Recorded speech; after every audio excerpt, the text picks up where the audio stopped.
Bonjour tout le monde.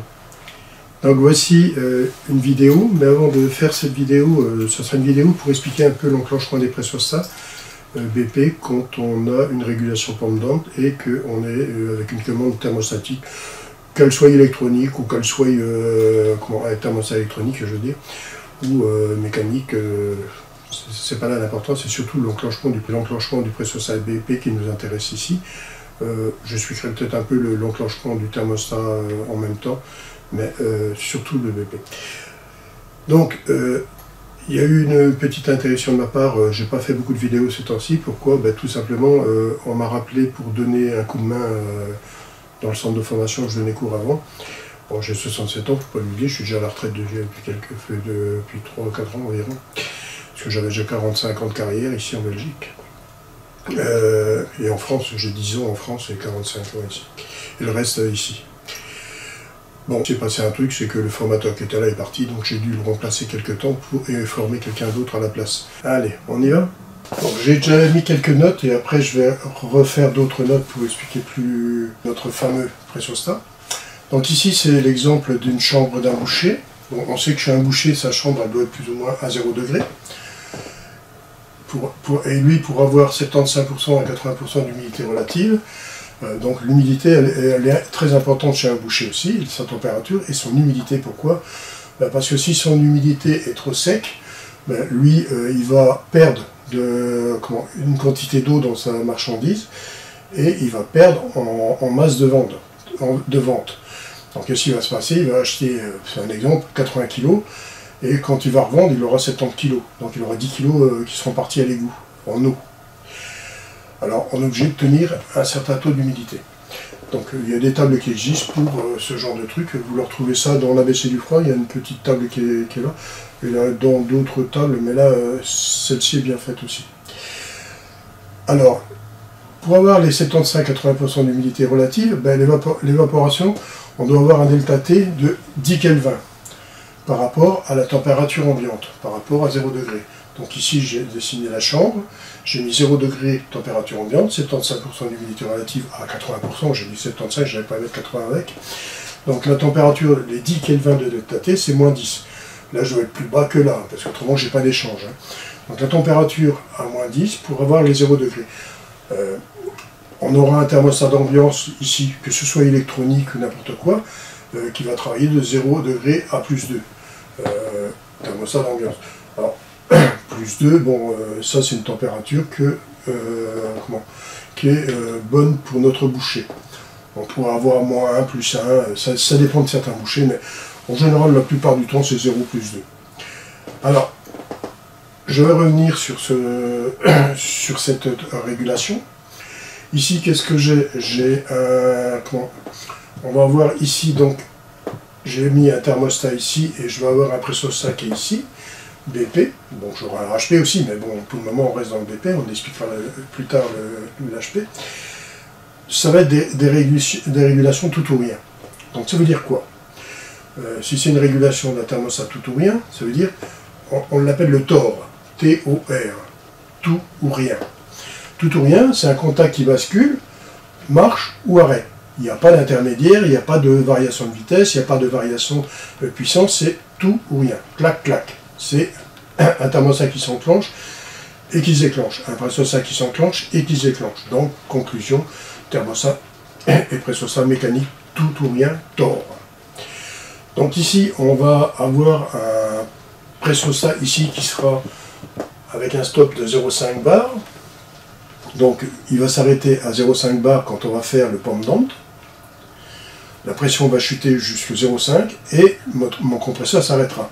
Pourquoi? Parce que le thermostat qui est ici, lui, va me commander une vanne magnétique qui, elle, va ouvrir et fermer mon circuit. Et quand la température sera atteinte à 0 degré, il va me couper mon circuit, donc il va désalimenter la vanne magnétique, la vanne magnétique va se fermer. Le compresseur, lui, continue à tourner, parce que là, on n'y a pas donné l'autorisation d'arrêter, lui, il arrête juste la vanne magnétique, mon thermostat. C'est comme ça la régulation pendante. On a plusieurs pendantes, ça, il faut regarder mes autres vidéos. Donc ici, on va arrêter donc la vanne magnétique, le compresseur continue à tourner, il va vider mon évaporateur, une très très grande partie des vapeurs de mon évaporateur et faire évaporer le reste en liquide, il restera toujours à la base de mon évapo une petite quantité de liquide, mais vraiment très faible. D'ailleurs, c'est pour ça que certains qui ne font pas le pendant, le cycle pendant ou le pendant amélioré, auront un système qui va redémarrer 2 à 3 fois pendant l'arrêt. Parce que le gaz qui est là-dedans va s'évaporer et remonter la pression pour faire enclencher le presseur, qui fera enclencher le pressostat et redémarrer notre installation. Donc il est mieux de faire le cycle pendant. Donc ici maintenant, donc, mon compresseur a pompé tout ce qu'il y avait dans les vapos, une grande partie. Il va s'arrêter vers les 0,5 bars en régulation pendante.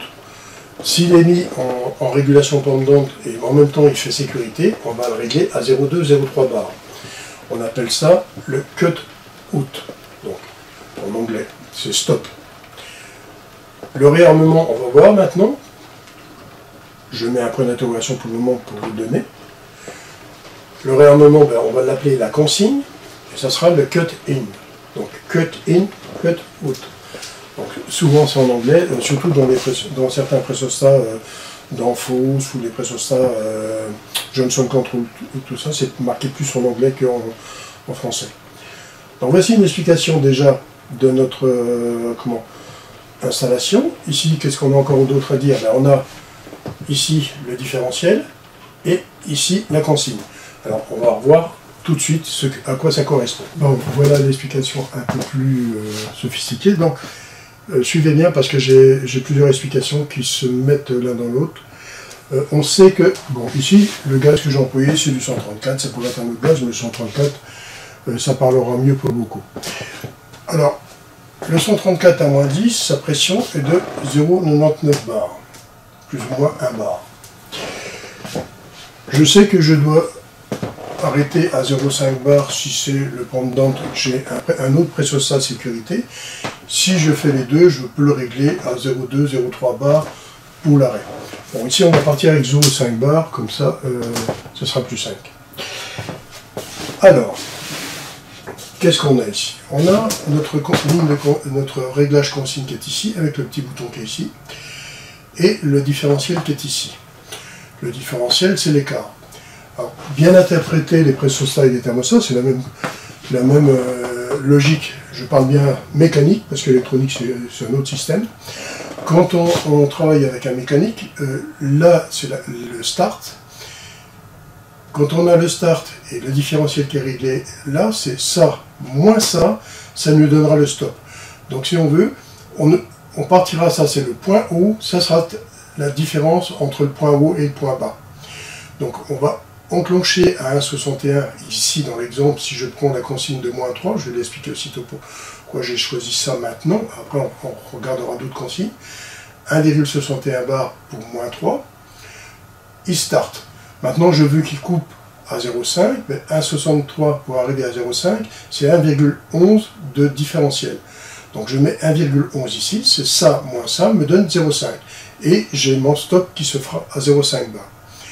Pourquoi moins 3? Bon, dans beaucoup d'explications de livres et tout ça, et d'explications sur terrain, dans certains cas, on dit, bon, ben, voilà, j'ai 0 degré dans mon ambiance, je mets 3 degrés en dessous pour enclencher mon pressostat de pendante. Donc 3 degrés en dessous. J'expliquerai les moins 13 après ici. Donc, qu'est-ce que ça fait? Ça fait moins 3. Donc c'est pour ça que j'ai cette consigne-là. Dans certaines explications, les gens partent avec moins 10 et 3 degrés en dessous. Donc c'est pour ça que j'ai moins 13 ici, c'est 0,77. Moi, cette consigne-là, elle ne me plaît pas tellement. Pourquoi? Ben, parce que 0,77 bar, avec si on travaille même avec 0,3, ça ne fait que 0,47 de différence. Et là, on va avoir peu d'écart entre l'enclenchement et le déclenchement.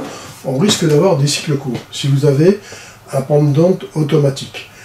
Donc, si vous avez un pendant qui est un cycle pendant, donc l'arrêt mais réarmement que si le thermostat va demander, bon, là, ça pourrait peut-être encore aller, mais je trouve les écarts un peu faiblots.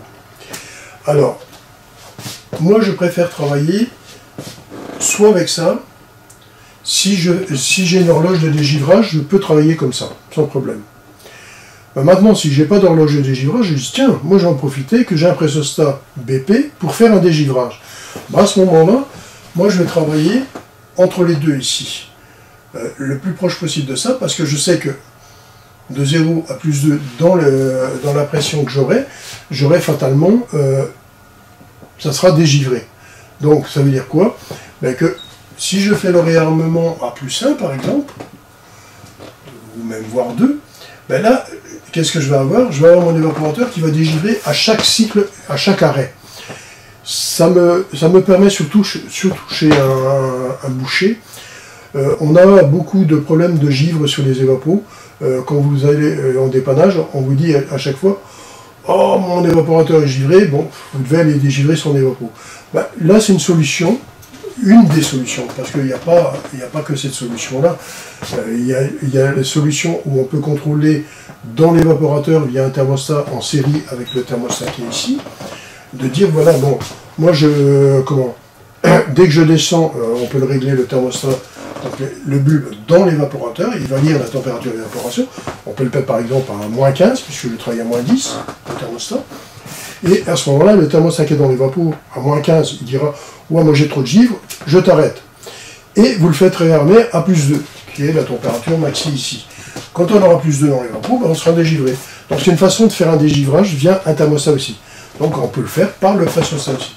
Alors, truc très très très important. Si vous utilisez un pressostat, même déjà moins 3, parce que si vous travaillez avec un groupe extérieur, que vous n'êtes pas en cave et que votre groupe est à l'extérieur, à ce moment-là, le réarmement, il ne faut sûrement pas le faire à moins 3. Il faut le faire plutôt à moins 10, moins 13. Pourquoi? Parce que, voire des fois plus bas. Mais là, à ce moment-là, il faut faire un pomme d'onde août. Hein. Pas un pomme d'onde, un cycle pomme d'onde, je veux dire. Pourquoi? Parce que à l'extérieur, quand vous allez avoir les gelées, vous allez descendre en température, et on va descendre à des températures qui seront moins 10, moins 13, voire plus bas.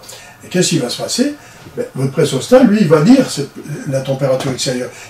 N'oubliez pas que dans le circuit frigorifique, le gaz prend la température la plus basse qui existe. Donc, qu'est-ce qu'il va faire? Si vous avez moins 10 dehors, il va se mettre à moins 10. Si vous avez moins 15, il se mettra à moins 15.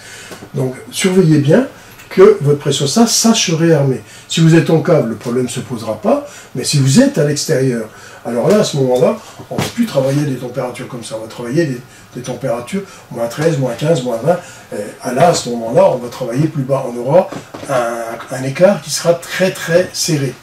Mais ça, c'est comme ça, c'est dans le système. Alors à ce moment-là, moi je vous conseille, si vous utilisez le pomme d'onde, on appelle le cycle pomme d'onde, parce que ça sera plus facile pour vous réguler.